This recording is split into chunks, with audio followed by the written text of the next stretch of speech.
গীতায় বর্ণিত ভক্তিযোগের মাধ্যমে অর্জুনকে নিজের প্রিয় ভক্তদের সম্পর্কে জানান বাসুদেব শ্রীকৃষ্ণ।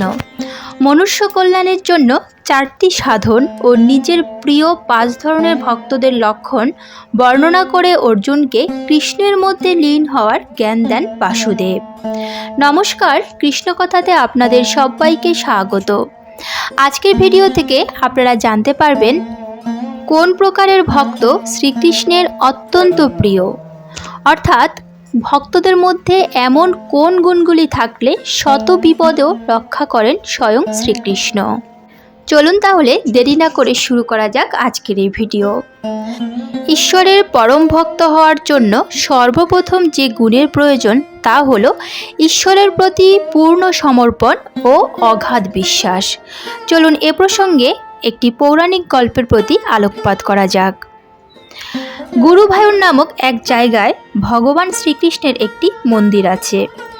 এই মন্দির খুব জনপ্রিয় এবং প্রতিদিন হাজার হাজার দর্শনার্থী এখানে আসে।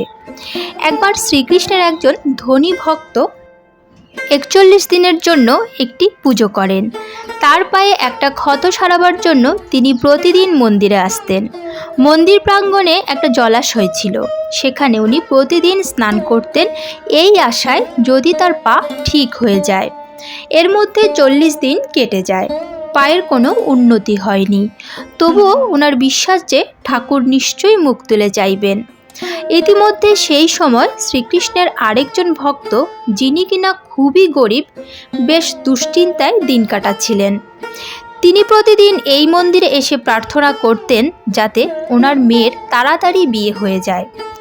শেষে ওনার ইচ্ছে একদিন পূরণ হলো। একজন পাত্র বিয়ের প্রস্তাবে রাজি হওয়াতে সঠিক সময়ে মেয়ের আশীর্বাদ হয়ে যায়। তবে গয়না কেনা বা জাঁকজমক করে বিয়ে দেবার ক্ষমতা এই ভক্তের ছিল না। বিয়েটা কিভাবে উদ্ধার হবে সেটা নিয়ে ওনার বেশ চিন্তা ছিল।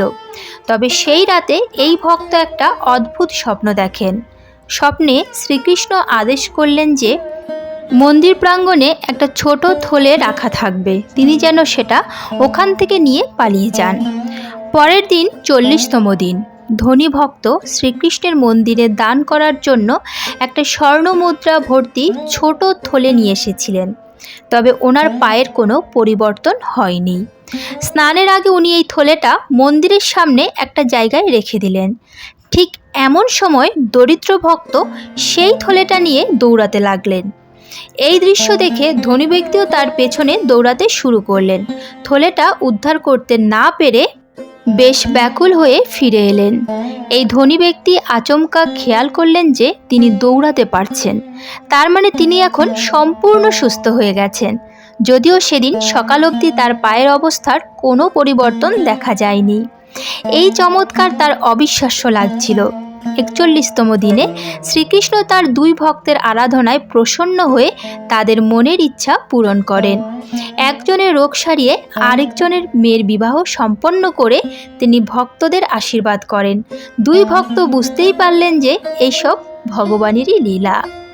ভগবান শ্রীকৃষ্ণ সবসময় তার ভক্তের ডাকে সাড়া দেয়। জয় জয় জয় শ্রীকৃষ্ণ। দ্বিতীয় যে গুণটি একজন ভক্তের মধ্যে থাকা আবশ্যক তা হলো অহংকার ত্যাগ করা। চলুন এ প্রসঙ্গে ব্রহ্মার অহংকার চূর্ণের কাহিনীটি জেনে নেওয়া যাক। ব্রহ্মা সর্বমোট 84 লক্ষ প্রকারের জীব সৃষ্টি করে ফেললেন। এত সৃষ্টির পর ব্রহ্মার মনে অহংকার চলে এলো। তিনি ভাবতে লাগলেন, আমি সব কিছু করেছি, সমগ্র মহাবিশ্বের আমি সৃষ্টিকর্তা, আমি ব্রহ্মাণ্ডের মালিক। তার এমন অহংকার হওয়াটা স্বাভাবিক, কারণ তিনিও আমাদেরই মতো ভগবান দ্বারা সৃষ্ট এক জীবাত্মা। শুধু ব্রহ্মা কেন, স্বর্গের সমস্ত দেবতারাও আমাদের মতোই জীবাত্মা। তাদেরও আমাদেরই মতো মৃত্যু হয়, তবে তারা ইচ্ছা মৃত্যু বরণ করতে পারেন। প্রলয়কালে স্বর্গলোক জলে নিমগ্ন হয় এবং স্বর্গলোকের উপরে আরও 2টি লোক জলমগ্ন হয়। প্রলয় শেষে ব্রহ্মারও মৃত্যু হয়। যতক্ষণ দেহ আছে ততক্ষণ ক্রোধ, কাম, লোভ, মোহ, অহংকার কম বেশি থাকবেই। সেক্ষেত্রে ব্রহ্মা অহংকার থেকেই বা বাদ যাবেন কেন? দ্বারকা লীলাকালে শ্রীকৃষ্ণ একবার শ্রী ব্রহ্মাকে আহ্বান করেছিলেন। তিনি এলে কৃষ্ণের প্রহরীরা তাকে জিজ্ঞাসা করে, আপনি কোন ব্রহ্মা? প্রশ্ন শুনে তো তিনি অবাকই হয়ে যান। ব্রহ্মার এই জ্ঞান ছিল না যে ভগবানের তৈরি এমন অনন্ত কোটি ব্রহ্মাণ্ড আছে। কোথাও ২০ মাথা ব্রহ্মা, কোথাও ৫০ মাথা ব্রহ্মা, ১০০ মাথা, সহস্র মাথা, এমনকি লক্ষ মাথার ব্রহ্মাও আছে। আমাদের ব্রহ্মাণ্ডটি সবচেয়ে ছোট। আমাদের ব্রহ্মার ৪টি মাথা। ভগবান যাকে দিয়ে যেমন কাজ করাতে চান তাকে ঠিক তেমনই চিন্তাশক্তি ও বুদ্ধিশক্তি দেন।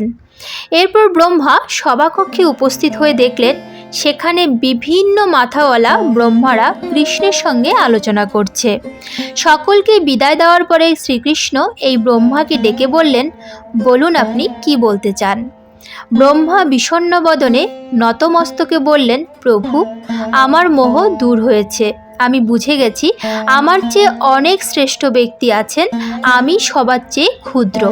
আমার চিন্তাধারা অতি তুচ্ছ। প্রভু, দয়া করে আমার সমস্ত অহংকার দূর করে আপনার চরণে শুদ্ধ ভক্তি প্রদান করুন। ভগবান বললেন, হে ব্রহ্মা, অভিমান অহংকার যাতে না হয় সেজন্যই আপনাকে ডেকে এনেছি। এখন আপনার মঙ্গল হোক। এইভাবে ভগবান তার ভক্তের অহংকার মূলেই ধ্বংস করেন, কারণ হৃদয়ে অহংকার থাকলে ভগবান সেখানে আসবেন না। আবার অভক্তের অহংকার আরও বৃদ্ধি করিয়ে দেন বেশি করে অর্থ সম্পত্তি দিয়ে, কারণ তারা সেগুলিই চায়, ভগবানকে তো তারা আর চায় না। আবার সেই মূর্খরা মনে করে অর্থ সম্পত্তি প্রদানের অর্থ ভগবানের কৃপা করেছেন।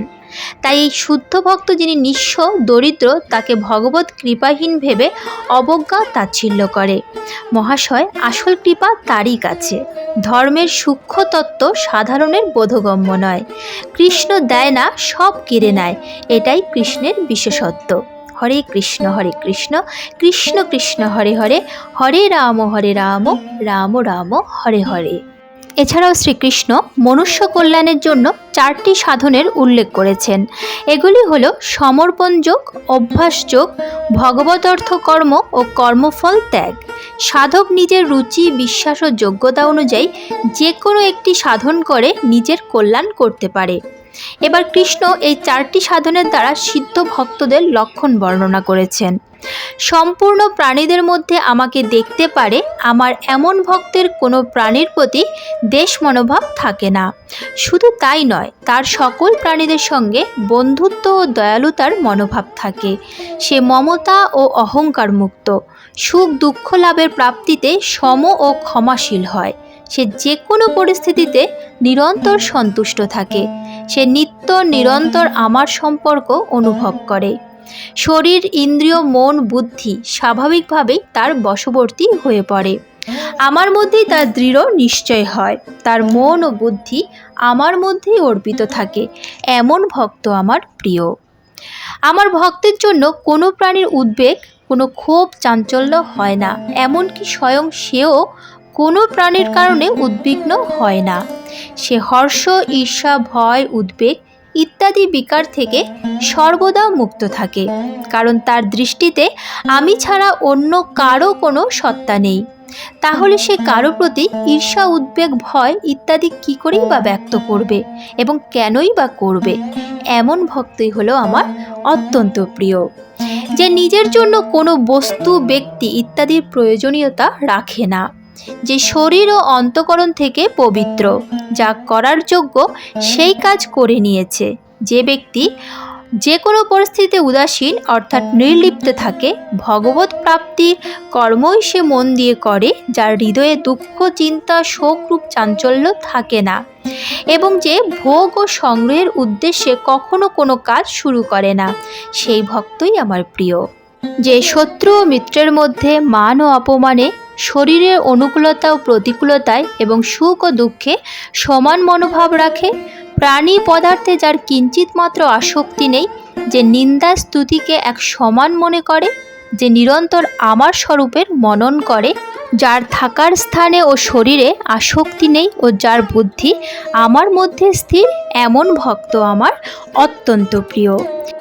এই গুণগুলি একজন ভক্তের মধ্যে থাকলে ভগবান শত বিপদেও তাকে রক্ষা করেন, সর্বদা তার সহায় হন। আজকের মতো ভিডিওটি এখানেই শেষ করলাম। আশা করি আপনাদের ভালো লেগেছে। যদি ভালো লেগে থাকে তাহলে অবশ্যই একটি লাইক করবেন। যদি রাধা মাধবের পরম ভক্ত হন তাহলে কমেন্টে রাধা মাধবের জয়গান করতে ভুলবেন না যেন। এ ধরনের বিভিন্ন ধর্মীয় ভিডিও পেতে ও নিয়মিত গীতাপাঠ শুনতে চ্যানেলটিকে অবশ্যই সাবস্ক্রাইব করবেন। প্রিয়জনদের সঙ্গে শেয়ার করবেন যাতে তারাও উপকৃত হতে পারে। আজ তাহলে এ পর্যন্তই, দেখা হচ্ছে পরবর্তী ভিডিওতে।